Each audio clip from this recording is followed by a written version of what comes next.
Today on this Jayco segment, we are going to be utilizing a motorhome to talk about slide outs and slide out maintenance.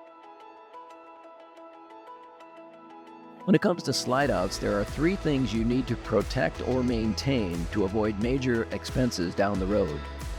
One is the seals on the slide wall or T-rails. Another is the wipe seals on your slide out. And the third is the slide out mechanism. If the sealant on the T-rails develops voids or gaps and you're out in inclement weather, water may get in there and you may not see it.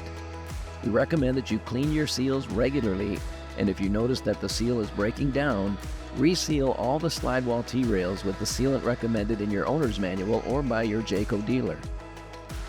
Next thing to check out is your wipe seals. You have wipe seals on both sides of and on top of your slide-out room. These need to be inspected for debris or tears to make sure they fully contact the moving surface of your slide-out room. The wipe seal is your only barrier to prevent water from getting inside your coach, so it's important to keep the seals clean. You don't want to use anything but soap and water. Don't apply any WD-40 or any other kind of Teflon-type coatings or anything greasy to get rid of squeaks. We recommend that you have your slide-outs checked out once a year or use the tips that we have provided.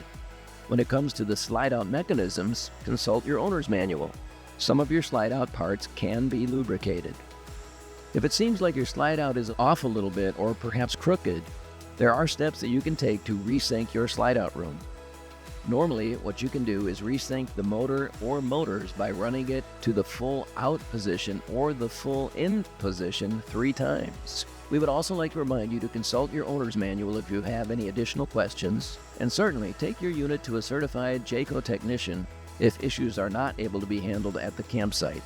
For now, thank you for your time, and thank you for being part of the Jayco family.